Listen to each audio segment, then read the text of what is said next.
Hello दोस्तों, नमस्कार। हमारे चैनल में आपका बहुत ही हार्दिक स्वागत है। आज हम 7 बहनों के बीच एक बहन की कहानी लेकर के आए हैं। ये बहुत ही अच्छी कहानी है जो कि सुनने पर आपको हिला करके रख देगा, आपके रोंगटे खड़े हो जाएंगे। तो ये कहानी क्या है मैं आपको बताती हूँ। आप इसे जो है सुनिए और ज़रा भी अगर पसंद आए तो ज़रूर जो है एक प्यारा सा कमेंट कीजिएगा। तो एक राजा के 7 बेटे और एक बेटी थी जो खुशी खुशी अपना जीवन बिता रहे थे। 7 भाई बहनों में इकलौती छोटी बहन बहुत ही शांत स्वभाव और बहुत ही सुंदर, आज्ञाकारी और संस्कारी थी। उनमें सबसे बड़े भाई का विवाह हो चुका था। सातों भाइयों में सबसे छोटा भाई एक आंख से अंधा था। छोटे भाई के दिल में अपनी इकलौती बहन के लिए बड़ा प्यार एवं लगाव था। एक दिन बड़े राजकुमार अपनी पत्नी और अपने छोटे भाइयों को साथ लेकर अपने खेत में काम करने चले गए। चूँकि उस जमाने में खेती बाड़ी का आपसी सहयोग से काम हुआ करता था, सभी लोग खेतों में काम करने जाते थे।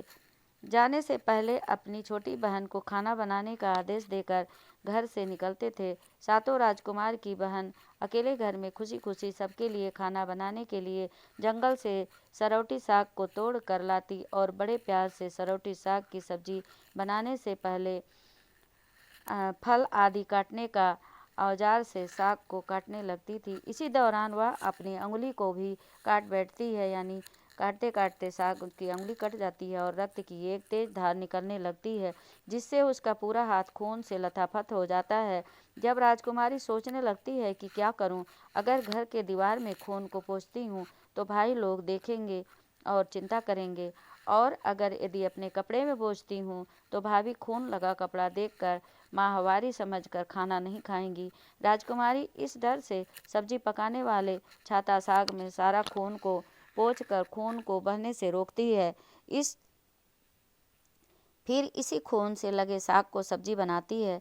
जब उसके सारे भाई और भाभी अपने खेत से लौटते हैं तो छोटी बहन हमेशा की तरह सभी के लिए साफ थाली में खाना और मिट्टी के लोटे में पानी देती थी, और सभी एक साथ खाना खाते थे और पके हुए साग को खाकर खाने की जमकर तारीफ करते हैं। और वे सब अपनी बहन से पूछते हैं कि बहन, तुम्हारे द्वारा बनाया हुआ यह साग बहुत बार खाए हैं, परंतु आज की बनी सब्जी का स्वाद बहुत ही अलग और अद्भुत और स्वादिष्ट है। बताओ ना कैसे और क्या क्या मिलाकर इस स्वादिष्ट सब्जी को बनाई हो। पहले तो राजकुमारी डर से सहम गई कि कहीं भाइयों को पता न चल जाए कि मेरे हाथ की उंगली कट गई है। फिर वह थोड़ा सोच समझ कर बोलती है कि कुछ नहीं भैया, जैसा हमेशा की तरह बनाती हूँ सब्जी उसी तरह ही बनाई हूँ। राजकुमारी अगले दिन सातों भाइयों के कहने पर फिर से एक बार वही छाता साग की सब्जी बनाती है, परंतु भाइयों को पिछले दिन के जैसा स्वाद नहीं मिलता। फिर ऐसा ही अनुरोध वो अपने बहन से करते हैं। 3-4 बार हुआ यह अनुरोध, लेकिन खून लगे साग का स्वाद उसके मन मस्तिष्क से उतर ही नहीं रहा था। असलियत जानने की जिज्ञासा बस सातों भाई और भाभी ने उससे उस दिन के खाना बनाने का तरीका जानने का जिद करने लगे। मजबूरन राजकुमारी को सारी घटना बतानी पड़ी। सच्चाई मालूम होने के बाद पांचवा भाई, जो कि बहुत ही लालची किस्म का था, उसने बाकी भाइयों से कहा कि बहन का खून इतना स्वादिष्ट है तो इसका मांस कितना स्वादिष्ट होगा। यह बोलकर सभी भाइयों के बीच चर्चा करने लगा। सबसे छोटे भाई को छोड़कर बाकी भाइयों ने राजकुमारी को मारकर उसका मांस खाने को राजी हो गए। मांस खाने की सोचकर उन सभी के मुंह से लार टपकने लगता है। भाइयों के मन में स्वादिष्ट खाना खाने के लिए वे कितना लालची बन गए, इसका आभास राजकुमारी को ही हो गया। किस प्रकार उसके भाई उसकी मांस खाने की लालसा रखते हैं। एक दिन सातों भाई शिकार खेलने के बहाने राजकुमारी को लेकर घने जंगल में लेकर जाते हैं, जहाँ पूरे पूर्व से निर्मित यानी पहले से बनाया हुआ 4 केंद्र के वृक्षों पर बने मचान के नीचे पहुँचते हैं, जिस पर अपने बहन को वह झूठ बोलकर चढ़ने के लिए बोलते हैं। इस मचान पर जंगली जानवर तुम पर हमला नहीं कर सकेंगे। इस प्रकार सातों भाई अपनी बहन को मचान पर बैठाकर अपना अपना धनुष लेकर शिकार करने का ढोंग करने लगे और चले जाते हैं। तब राजकुमारी को पूरा आभास हो चुका होता है कि आज उसका आखिरी दिन है। लेकिन वह चाहती है कि उसके भाइयों की इच्छा पूरी हो, इसलिए वह मचान में जाकर बैठ जाती है। फिर सभी भाई केंद्र के वृक्ष पर बने मचान से कुछ दूरी पर स्थित छोटा पहाड़ पर अपने अपने धनुष बाण के साथ पहुंचते हैं और एक चट्टान पर बारी बारी से अपने बाणों को तेज धार प्रदान करते हैं। टोकरी के ऊपर सबसे पहले बड़ा भाई अपने तीर को चट्टान में धार करता है और अपनी बहन पर धनुष से निशाना लगाकर तीर छोड़ता है। सभी राजकुमारी पूरी बातों को समझ जाती हैं कि भाइयों का क्या इरादा है और अपनी मातृभाषा में गीत गाने लगती है। बिंदु बिंदु दादा छाती ताइक ताइक, अर्थात जान से मारना ही है दादा तो तीर को सीधे मेरे छाती में वार करो, इधर उधर तीर क्यों चला रहे हो। फिर सभी भाई बारी बारी से अपने तीर के धार को तेज करते हैं और राजकुमारी पर निशाना लगाकर तीरों को छोड़ते हैं। 6 भाइयों का निशाना खाली जाता है और 7वां भाई, जो सबसे छोटा होता है, वह तीर चलाने से इनकार कर देता है, क्योंकि उसे छोटी बहन से बहुत लगाव था, बहुत प्यार था। और धनुष बाण चलाने में 7 भाइयों में सबसे छोटा भाई बहुत ही निपुण था। राजकुमारी जानती थी कि उसके 7 भाइयों में सबसे छोटा भाई दादा बाकियों की तरह लालची नहीं है। 6 भाई छोटे भाई पर पूरा दबाव डालते हैं, आदेश देते हैं कि अगर वह तीर नहीं चलाएगा तो बहन की तरह उसे भी मार देंगे। फिर छोटा राजकुमार उदास मन के साथ तीर को थोड़ा ही धार कर दूसरी दिशा में तीर को छोड़ने की कोशिश करता है और तीर को धीरे से छोड़ता है। राजकुमारी हर बार की तरह इस बार भी वही गीत गाती है, बिंदु बिंदु दादा छाती ताइक ताइक। इतने में छोटे भाई का तीर सीधे राजकुमारी के सीने को भेद देता है और राजकुमारी की आत्मा शरीर से अलग हो जाती है और उसकी आत्मा उसी स्थान पर भटकने लगती है। तभी वह देखती है कि उसके शरीर का मांस खाने के लिए उसके भाई कैसे लालच करते हैं और सबसे छोटे राजकुमार को जबरदस्ती मार पीट कर उसके शरीर को काटने का आदेश देते हैं। बहन के मांस को पकाने के लिए बहुत सारी सूखी लकड़ी लाने के लिए छोटे राजकुमार को जंगल भेजा जाता है। छोटा भाई जंगल में खोज खोज कर ढेर सारा लकड़ी जमा करता है और सोचता है कि कैसे इतना सारा लकड़ी को ले जाऊंगा। दादा जो रस्सी दिए हैं वो भी 7 टुकड़ों में है, उन्हें जोड़ने पर भी यह रस्सी इन लकड़ियों को बांध नहीं पाएगा। देर होने के डर से राजकुमार उदास होकर रोने लगता है और उसके आंखों से आंसू धरती पर गिरने लगते हैं। वह अपनी बहन को याद करके रो ही रहा होता है कि तभी एक नाग देवता वहां प्रकट हो जाते हैं और पूछते हैं कि क्यों रो रहे हो राजकुमार। वह इधर उधर देखता है परंतु उसे कोई नजर नहीं आता है। फिर राजकुमार को नाग देवता दिखते हैं और राजकुमार नाग देवता को अपनी पूरी आप बीती घटना को बताता है। नाग देवता उससे कहते हैं कि मैं लकड़ी में रस्सी की भांति लिपट जाता हूँ और तुम जैसे ही लकड़ी वहाँ पर रखोगे तो मैं धीरे से निकल जाऊँगा। और राजकुमार ऐसा ही करते हैं। सभी बड़े भाई यह देखकर चकित रह जाते हैं कि कैसे उसका छोटा भाई रस्सी के 7 टुकड़े होने के बावजूद भी जंगल से इतना सारा लकड़ी लेकर आता है। तत्पश्चात वे लोग अपने छोटे भाई को पानी लाने के लिए एक घड़ा में 7 छेद कर भेज देते हैं। छोटा राजकुमार पानी लाने के लिए एक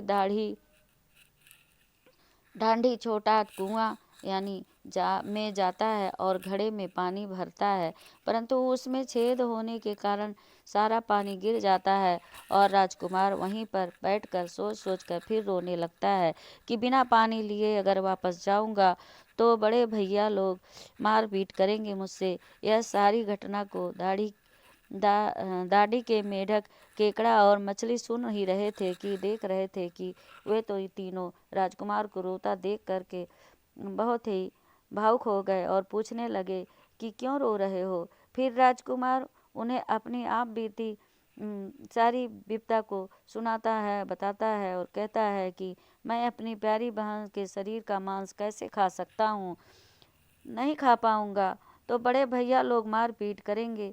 तब मेढक कहता है कि तुम परेशान मत हो, हैरान मत हो, हम सब मेढक घड़ा के छेद में चिपक जाते हैं। फिर मछली और केकड़ा बोलते हैं कि तुम हमें लेकर चलो, तुम्हारे भाई जब राजकुमारी के मांस को खाएंगे तब तुम मछली को खाना और जब वे हड्डी को खाएंगे तब तुम केकड़ा को खाना। बड़े भाइयों को शक नहीं होगा और तुम्हारा काम भी हो जाएगा। फिर राजकुमार ने बिल्कुल वैसा ही किया जैसे केकड़े और मछली ने कहा था। रात को जब राजकुमारी का पका हुआ मांस खाने को परोसा गया तब बड़े भाइयों से छुपाकर वह मांस को दीमक के टिहड़े में डाल देता है और समय बीतने पर वहाँ बांस का एक बहुत बढ़िया झुंड यानी बंसवारी उगता है। इस घटना के बरसों बाद एक भीख मांगने वाला जोगी उसी बसौदा के पास से गुजर रहा होता है। वह सुंदर सुंदर बांस के बूंदा को देखकर सोचता है कि अगर इतने सुंदर बांस से केंद्रा बनाया जाए तो कितना सुंदर और सुरीला धुन निकलेगा। उसी क्षण बांस से आवाज आई, ना काट रे जोगी, ई तो लागे भैया रोपल बांस। जोगी फिर भी बांस को काटता है। जोगी इसी उद्देश्य से एक मोटा बांस का टुकड़ा काट कर ले जाता है कि इस बांस का आवाज़ इतना सुंदर है, यदि केंद्रा बनाएंगे तो कितना मधुर आवाज़ निकलेगा। और जोगी इस बांस से एक सुंदर केंद्रा का निर्माण करता है। इस केंद्रा से इतनी सुंदर ध्वनि निकलती है कि जोगी जहाँ जहाँ भी इसे बजाता, इसके ध्वनि से लोग बहुत ही ज़्यादा मंत्रमुग्ध हो जाते हैं और खड़े होकर सुनने लगते हैं। एक दिन जोगी घूमते घूमते बड़े राजकुमार के घर पहुंचता है और अधिक धन के लालच में जोगी जोर जोर से केंद्रा बजाना शुरू कर देता है। परंतु इस बार केंद्रा का मीठा सुरीला स्वर बहुत ही कर्कश और बहुत ही खराब बजने लगता है। और जब भी जोगी कुछ नया धुन बजाने की कोशिश करता है, बार बार एक ही धुन निकलता है, ना बाज रे केंद्रा, ई तो लागे मोर दुश्मन का घर। बार बार यही धुन निकलने पर बड़ा राजकुमार मार पीट कर जोगी को अपने घर से भगा देता है। ऐसे ही घूमते घूमते जोगी हर भाइयों के घर जाता, लेकिन हर बार की भांति वही धुन, ना बाज रे केंद्रा, ई तो लागो मोर दुश्मन का घर बजाता है। यह धुन सुन सारे भाई जोगी को डांट डपट कर भगा देते हैं। अंत में जोगी छोटे राजकुमार के घर पहुंचता है। छोटे भाई के घर आंगन में प्रवेश करते ही केंद्रा खुद ही बजने लगता है, जोर जोर से बाज रे केंद्रा, ई तो लागे मोर छोटा भैया का घर। बड़ा ही मधुर मीठे स्वर का धुन सुनकर छोटा राजकुमार चंद्राकर मोहित हो जाता है और यह धुन सुनकर छोटे राजकुमार से रहा नहीं गया और जोगी से केंद्रा की मुंह मांगी सोने की मोहरें दे करके उसे खरीद लेता है तथा जोगी को अच्छे से मेहमान नवाजी कर अच्छे से उसकी खातिरदारी कर उसे विदा कर देता है। धीरे धीरे समय बीतता है और छोटे राजकुमार अपने काम से कुछ दिनों के लिए बाहर जाते हैं। जब वह वापस लौटता है तो देखता है कि उसका कमरा बहुत सुंदर ढंग से सजा हुआ होता है और घर के सारे बर्तन अच्छे तरीके से सलीके से लगे हुए होते हैं। तब छोटा राजकुमार सोचता है कि हमेशा मेरे कमरे की साफ सफाई घर के नौकर करते हैं, लेकिन कभी भी इतना सुंदर सजाया नहीं गया। फिर राजकुमार अपने नौकरों से पूछताछ करते हैं कि मेरे कमरे को इतना सुंदर किसने सजाया। नौकरों के मना करने पर राजकुमार सोचते हैं शायद कोई भाभी हमारी आई होंगी और मेरे कमरे को अच्छे से सजा बजा करके गई होंगी। जब भी राजकुमार घर से बाहर काम के लिए जाते, यही घटना हर बार देखने को मिलती और लगातार होने के कारण राजकुमार के मन में जानने की जिज्ञासा उमड़ने लगती। आखिर मेरे घर को इतने सुंदर ढंग से कौन सजा रहा है। वह अपने भाइयों का तथा भाइयों से भी पूछताछ और उससे और आखिर मेरे घर को इतना सुंदर ढंग से कौन सजावट करता है। वह अपने भाइयों तथा भाभियों से भी पूछताछ करता है। लोग सजावट करने की बात से साफ मना कर देते हैं। एक दिन राजकुमार सच्चाई पता लगाने के लिए किसी काम का बहाना कर बाहर जा रहे हैं बोल कर निकलते हैं और छुप कर वापस फिर पुनः आता है। अपने कमरे में रखे खजूर के गोल मोड़े हुए चटाई के अंदर छुप जाता है। कुछ समय इंतजार के बाद राजकुमार देखते हैं कि एक सुंदर सी लड़की केंद्रा से निकलकर कमरे के अंदर आती है और सारे कमरे की सफाई कर वापस उसी केंद्रा में चली जाती है। यह देख राजकुमार की आंखें फटी की फटी खुली की खुली रह जाती है। चूँकि उस लड़की की शक्ल राजकुमार की छोटी बहन के जैसी होती है, राजकुमार अगले दिन फिर से एक बार उसी प्रकार छुप जाते हैं और जैसे ही वह सुंदर लड़की पूरे कमरे की साफ सफाई का काम खत्म कर वापस केंद्र में जाने वाली होती है, तब छोटे राजकुमार उस लड़की का हाथ पकड़ लेते हैं और सुंदर केंद्र को जला देते हैं, जिसके बाद वह लड़की हमेशा के लिए मानव रूप में परिवर्तित हो जाती है और दोनों भाई बहन खुशी खुशी अपना जीवन जीते हैं, रहते हैं आनंद से। आज भी हर गांव में आषाढ़ी पूजा के दिन बकरा कटता है और पूरे गांव के घरों में प्रसाद स्वरूप बकरा का मांस खाया जाता है। अब सतबैनी नामक पूजा स्थान पर वही सरौटी साग को चढ़ाया जाता है। भाइयों ने अपने तीर के धार को धार लगाया था और अपनी बहन पर तीर चलाया था। जिस केंद्र के वृक्ष पर मचान बनाकर छोटी बहन को खड़ा किया था और सातों भाइयों में सबसे छोटा भाई अपनी बहन का पका हुआ मांस को ना खाकर चोरी चुपे से जिस टीला में मांस को डाला था, उस स्थान पर उसे बांस को भी दिखाया है। वह बांस बूंदा आज भी उसी स्थान पर मौजूद है। पानी लाने के लिए जिस डांडी का प्रयोग हुआ था, वह डांडी आज भी है, जिसका वर्तमान समय में सौंदर्यीकरण कर दिया गया है। तो इस तरह से यह 7 भाइयों के बीच बहन की कहानी है। तो दोस्तों, कैसा लगा ये कहानी आप कमेंट बॉक्स में ज़रूर कमेंट कीजिएगा। एक प्यारा सा, और ज़रा भी पसंद आए कहानी तो हमारे चैनल को सब्सक्राइब और लाइक कर दीजिएगा। बेल आइकन ज़रूर प्रेस कर दीजिएगा, जिससे आने वाला हमारा हर वीडियो सुंदर कहानी आप तक सबसे पहले पहुँचे। तो हम फिर उपस्थित होंगे एक नई कहानी लेकर, एक नए सुंदर ढंग से आप तक फिर उपस्थित होंगे। तब तक के लिए आज्ञा दीजिए। नमस्कार, जय। तो दोस्तों, वीडियो पूरा देखिएगा तभी पूरी कहानी समझ पाइएगा। तो वो पूरा वीडियो देखने के लिए बहुत बहुत धन्यवाद। फिर मिलते हैं, आज्ञा दीजिए। तब तक के लिए नमस्कार, जय हिंद, जय भारत।